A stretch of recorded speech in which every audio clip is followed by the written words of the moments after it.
कथावाचक अनिरुद्धाचार्य जी ने जिस तरीके से लोगों के दिलों में अपनी एक खास जगह बनाई है अपनी कथाओं के जरिए, और दूसरी ओर अब तो वो जब से टेलीविजन रियलिटी शो में नजर आ रहे हैं लाफ्टर शेफ फन अनलिमिटेड में, तब से और ज़्यादा लोगों के दिलों में वो राज करने लगे हैं। लेकिन वहीं दूसरी ओर लगातार ये किसी न किसी विवाद में भी फंसते हुए नजर आ रहे हैं, और एक बड़ा बवाल जो है वो इस वक्त मचा हुआ है। जी हाँ, दरअसल अपनी एक कथा में इन्होंने भगवान शिव और भगवान कृष्ण को लेकर कुछ ऐसा विवादित बयान दे दिया जिसके बाद सभी साधु सभी संत सड़कों पर उतर आए और इनके खिलाफ धरना प्रदर्शन भी शुरू कर दिया।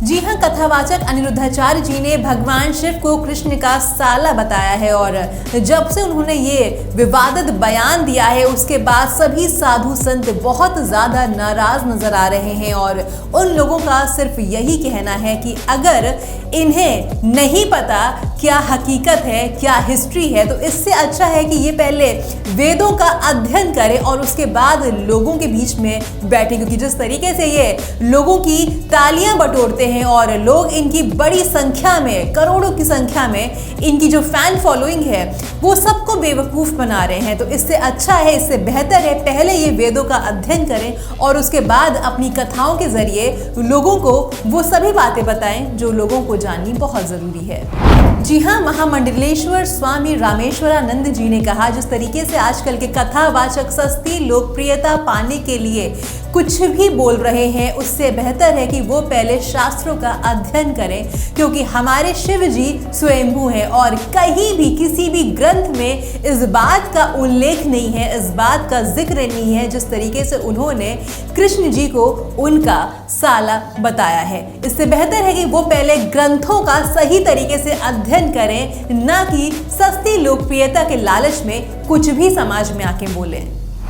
वहीं दूसरी ओर महामंडलेश्वर स्वामी उमाकांत सरस्वती जी ने कहा कि जिस तरीके से आज के तारीख में भारी तादाद में कथावाचक नजर आ रहे हैं, हम सब के बीच में हैं, उनके ऐसे बयानों को एकदम भी महत्व देने की ज़रूरत नहीं है, क्योंकि वो इस तरह के बयान इसलिए देते हैं क्योंकि उन्हें चर्चा का विषय बनना होता है, और हम उनके बयानों को महत्व देकर उन्हें हम चर्चा का विषय बना भी देते हैं, तो ऐसा करने से हम सबको बचना चाहिए।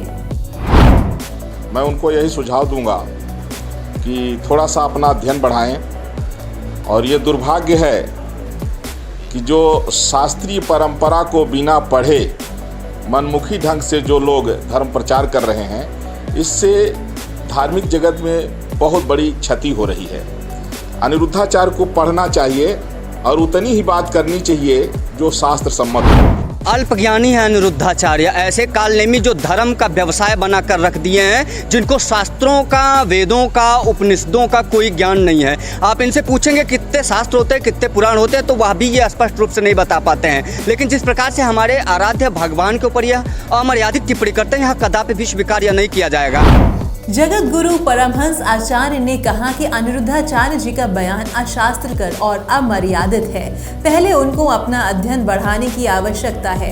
वहीं राष्ट्रवादी बाल संत दिवाकराचार्य जी महाराज ने कहा कि अनिरुद्धाचार्य जी सरीखों ने धर्म को व्यवसाय बना दिया है, जिन्हें शास्त्र, वेद और उपनिषदों का ही ज्ञान नहीं है।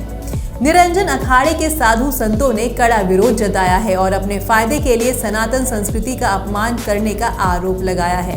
उत्तराखंड में एसएसपी से भी इनकी साधु संत ने शिकायत की है। आपको बता दें, कथावाचक अनिरुद्धाचार्य की आयु 35 वर्ष होगी। उन्होंने अपना आश्रम साल 2019 में खोला था। अनिरुद्धाचार्य जी मध्य प्रदेश के दमोह में जन्मे थे और उनके पिता पुजारी थे। आर्थिक तंगी के चलते लंबी शिक्षा तो नहीं ली, लेकिन वे काफी बचपन में ही वृंदावन चले गए थे। उनकी अध्यात्म और धार्मिक क्रियाकलापों में खासी रुचि रही।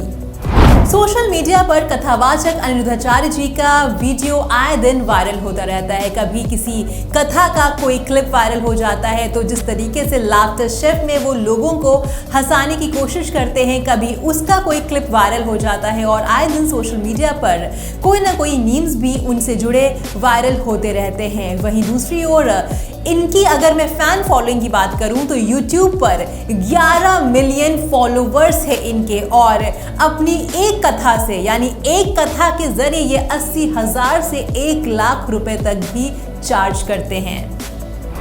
और ये कोई पहली बार नहीं है जब अनिरुद्धाचार्य जी किसी मामले में, किसी विवाद में फंसे हों। इससे पहले भी इन्होंने माता सीता और द्रौपदी को लेकर एक विवादित बयान दिया था, और उसके बाद खुद को इस मामले से बचाने के लिए उनकी सुंदरता को ही दोषी ठहरा दिया था।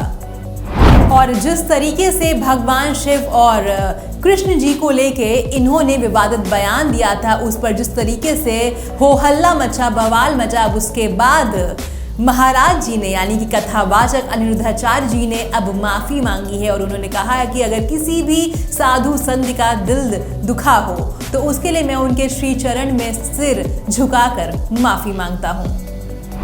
जी हाँ, अनिरुद्धाचार्य जी ने भगवान शिव को लेकर दिए गए गलत बयान के लिए माफ़ी मांगी है। उन्होंने अपने बयान में स्पष्ट किया है कि उनके संज्ञान में विशेष रूप से इस तरह की कोई बात सामने नहीं आई है। उनका कहना है कि अगर उनकी बातों से किसी को ठेस पहुंची है तो इसके लिए वो सभी संतों और अपने समर्थकों से माफ़ी मांगते हैं। संतों के बारे में बात करते हुए उन्होंने कहा कि संतों की भावनाओं को ठेस पहुँचाना भगवान को ठेस पहुँचाने जैसा ही है। उनके अनुसार संत भगवान के पर्याय होते हैं। उन्होंने खुद को बच्चा बताते हुए कहा कि अगर वो गलती नहीं करेंगे तो कौन करेगा। इसके अलावा उन्होंने और भी कई सारी बातें की हैं। राधे राधे, जय गौरी गोपाल। पूज्य संतों की वाणी मैंने सुनी, और एक पूज्य संत जी ने कहा कि आपने शिव जी के ऊपर कुछ कहा।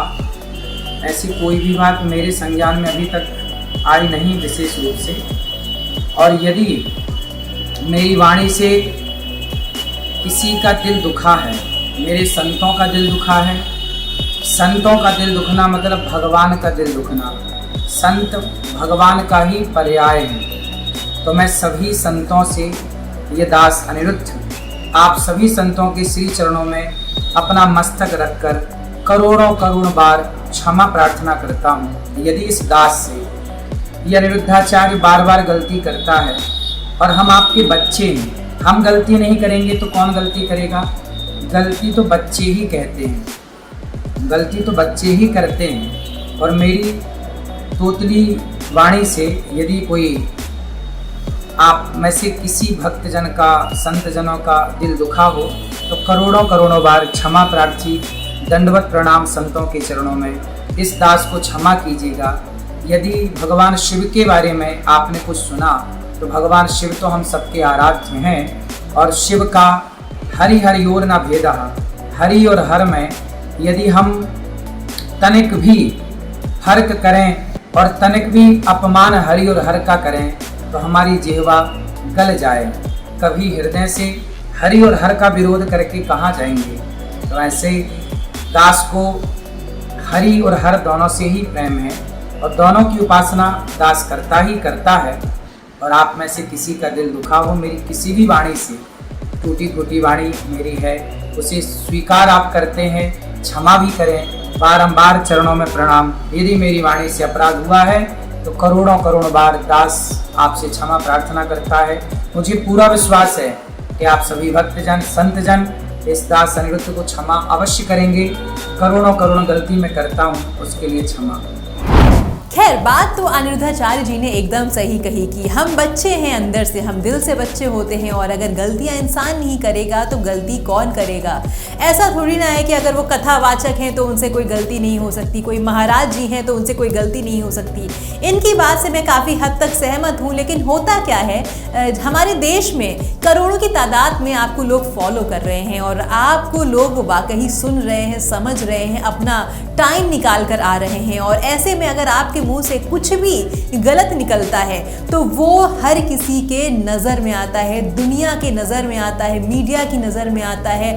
आपकी कही हुई छोटी सी छोटी बात और बड़ी सी बड़ी बात मीडिया में खबर बन जाती है। तो आपको ऐसे विवादित बयान देने से पहले थोड़ा सा सोचना चाहिए, थोड़ा सा समझना चाहिए, क्योंकि आपको लोग सुनते समझते हैं, फॉलो करते हैं और आपकी हर एक बात का, चाहे वो आप अच्छी बात कहें चाहे आप बुरी बात करें, हर एक बात का हमारे देश की जनता पर एक असर पड़ता है। तो आपको वो असर बुरा पड़वाना है या अच्छा असर पड़वाना है, वो आप पर डिपेंड करता है कि आप किस तरीके से चाहते हैं कि आपकी बातों का सामने वाले पे यानी कि देश की जनता पे जो असर है उसका बुरा प्रभाव पड़े या फिर अच्छा प्रभाव पड़े। तो आपकी क्या कुछ राय है आज की हमारी इस पूरी खबर पर, हमें कमेंट सेक्शन में ज़रूर बताइएगा और ये भी हमें ज़रूर बताइएगा जिस तरीके से आजकल के कथावाचक कुछ भी बोल देते हैं और उस पर बहुत बड़ा बवाल मच जाता है, इस पूरे मसले को आप कैसे देखते हैं।